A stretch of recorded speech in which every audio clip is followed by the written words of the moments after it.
தமிழக அரசியல்ல இதுவரைக்கும் யாரும் பார்த்திராத ஒரு மிகப்பெரிய நிலநடுக்கம் வரப்போகுதா? 2026ல கோட்டை யாரோடதுன்னு நீங்க நினைக்கிறீங்க? ஆனா இப்ப வெளியாகி இருக்கிற இந்த எக்ஸிட் போல் ரிப்போர்ட் ஆளுங்கட்சி எதிர்கட்சி மட்டும் இல்லாம மொத்த தமிழ்நாட்டையும் அதிர வச்சிருக்கு. சாணக்யா மேட்ரிக்ஸ் கணிப்புகள் ஒரு பக்கம் இருக்க, காமக்யா அனாலிட்டிக்ஸ் வெளியிட்டிருக்க அந்த லேட்டஸ்ட் ரிப்போர்ட் தமிழகத்துல ஒரு தொங்கு சட்டசபை அமைய போகுதுன்னு ஒரு குண்டை தூக்கி போட்டிருக்கு. யாருக்குமே அந்த மேஜிக் நம்பரான 118 கிடைக்காது. அப்போ யாரோட தயவு இருந்தா ஆட்சி அமையும்? திமுக அதிமுகன்னு 2 திராவிட கட்சிகளும் 100 இடங்களை கூட தொட முடியாது. அப்போ அந்த அதிகாரத்தோட சாவி தமிழக வெற்றி கழகம் கையில தான் இருக்குதா? 1,00,000 பேர்கிட்ட நடத்தப்பட்ட அந்த பிரம்மாண்டமான ஆய்வோட ரிப்போர்ட்ல சீமான் மற்றும் விஜயோட தாக்கம் எந்த அளவுக்கு இருக்குது? தமிழகத்தோட தலையெழுத்தையே மாத்த போற அந்த எண்கள் பத்தி தான் நம்ம பார்க்க போறோம். 2026வது வருஷத்தில் நடைபெற்ற தமிழ்நாடு சட்டப்பேரவை தேர்தலுக்கான பரபரப்பான எதிர்பார்ப்புகள் இப்பவே தொடங்கிருச்சு. இந்த நிலையில காமக்யா அனாலிட்டிக்ஸ் நிறுவனம் நடத்தின விரிவான எக்ஸிட் போல் கருத்து கணிப்பு முடிவுகள் இன்னைக்கு வெளியிடப்பட்டிருக்கு. 1,00,000 பேருக்கும் மேல பங்கேற்ற இந்த கருத்து கணிப்பு தமிழ்நாட்டோட அரசியல் சூழல் மிகவும் சிக்கலானது அப்படிங்கிறத தெளிவுபடுத்ததோட யாருக்கும் தனி பெரும்பான்மை கிடைக்காது அப்படிங்கிறதையும், தொங்கு சட்டசபை அமையும் நிலை ஏற்படலாம் அப்படிங்கிறதையும் கணிச்சிருக்கு. காமக்யா அனாலிட்டிக்ஸ் கணிப்பின்படி தற்போதைய ஆளுங்கட்சியான திமுக தலைமையிலான கூட்டணி அதிக வாக்குகளையும் இடங்களையும் பெற்று முன்னிலையில இருக்கும். திமுக கூட்டணிக்கு 33லிருந்து 35% வாக்குகள் கிடைக்கும் அப்படிங்கிறத இந்த கணிப்பு சொல்லுது. ஆனாலும் இந்த வாக்கு விகிதம் பெரும்பான்மைக்கு தேவையான 118 இடங்களை விட குறைவாகவே அவர்களுக்கு தேடித்தரும். திமுக கூட்டணிக்கு 78லிருந்து 95 இடங்கள் வரை மட்டுமே கிடைக்கும் அப்படிங்கிறத இந்த கணிப்பு சொல்லுது. சட்டப்பேரவை தேர்தல் முடிவுகளுக்கு இன்னும் காலம் இருந்தா கூட எதிர்கட்சியான அதிமுக கூட்டணிக்கு ஆதரவு அதிகரித்திருப்பதா இந்த கணிப்பு சொல்லுது. அதிமுக கூட்டணிக்கு 29லிருந்து 33% வாக்குகள் வரைக்கும் கிடைக்கும். இவர்களுக்கு 68லிருந்து 84 இடங்கள் வரைக்கும் கிடைக்கும் அப்படின்னு காமக்யா அனாலிட்டிக்ஸ் கணிச்சிருக்காங்க. திமுக கூட்டணிக்கும் அதிமுக கூட்டணிக்கும் இடையே கடும் போட்டி இருக்கும் அப்படிங்கிறதையே இந்த எண்கள் உணர்த்துது. ஆட்சி அமைக்க தேவையான திறவுகோல் தேவைக்கு கையில தான் இருக்குதா?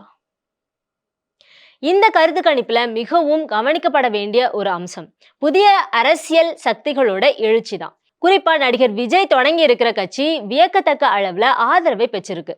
இந்த கணிப்பின்படி டிவிகேக்கு 25லிருந்து 31% வாக்குகள் கிடைக்கக்கூடும். இது பல இடங்கள்ல திமுக மற்றும் அதிமுக கூட்டணிகளோட வாக்குகளை பிரிக்கும் அப்படிங்கிறது தெரியுது. டிவிகேக்கு 67லிருந்து 81 இடங்கள் வரைக்கும் கிடைக்கிறதுக்கு வாய்ப்பு இருக்கு. திமுக கூட்டணியோ அல்லது அதிமுக கூட்டணியோ பெரும்பான்மை பெற முடியாத நிலையில டிவிகேவோட ஆதரவை பெற கூட்டணி தான் ஆட்சி அமைக்கும். இந்த கருத்து கணிப்பு நாம் தமிழர் கட்சி மற்றும் பிற சிறு கட்சிகள் மற்றும் சுயேட்சை வேட்பாளர்கள் இணைந்து 4லிருந்து 6% வாக்குகளை மட்டுமே பெறக்கூடும் அப்படிங்கிறத கணிச்சிருக்கு. இவர்களுக்கு இந்த தேர்தல்ல ஒரு இடமும் கிடைக்கிறதுக்கு வாய்ப்புகள் இல்லை அப்படிங்கிறத காமக்யா அனாலிட்டிக்ஸ் சொல்லுது. ஆனாலும் இவர்கள் பெற வாக்குகள் பல நெருக்கமான தேர்தல்கள்ல முக்கிய பங்கு வகிக்கலாம். காமக்யா அனாலிட்டிக்ஸ் கணிப்புல இருக்கிற எண்களை உற்று நோக்கினா யாருக்கும் பெரும்பான்மை கிடைக்காது அப்படிங்கிறது தெளிவா தெரியுது.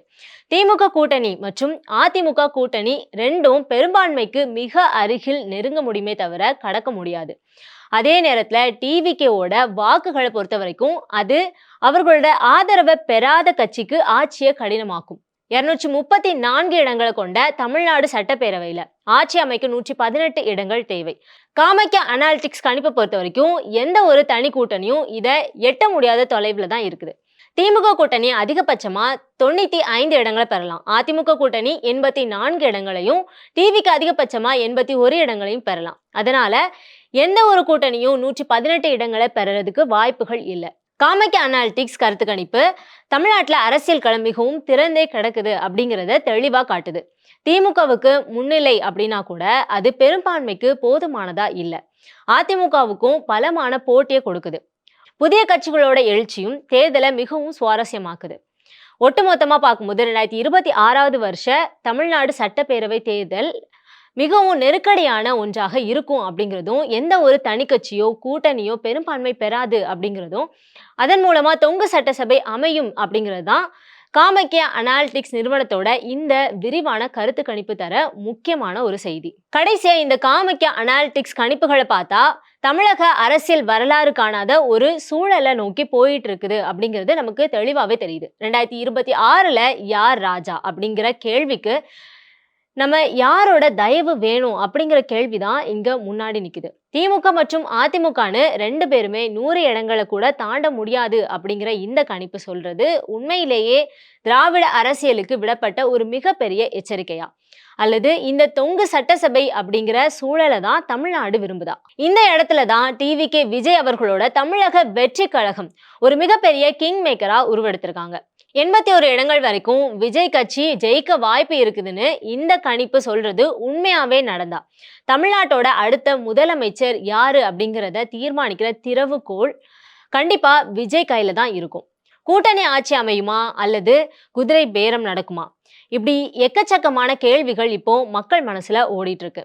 ஆனா இது எல்லாமே ஒரு கணிப்பு தான். மே 4ஆம் தேதி தேர்தல் முடிவுகள் வரும்போதுதான் மக்கள் உண்மையிலேயே யாருக்கு அதிகாரம் கொடுத்திருக்காங்க அப்படிங்கிறது தெரியும். உங்க தொகுதியில திமுக அதிமுக விட விஜயோட தாக்கம் அதிகமா இருக்குதுன்னு நீங்க நினைக்கிறீங்களா? இந்த தொங்கு சட்டசபை கணிப்பு பத்தி உங்களோட கருத்து என்ன? மறக்காம கமெண்ட்ல சொல்லுங்க. Subscribe to One India and never miss an update.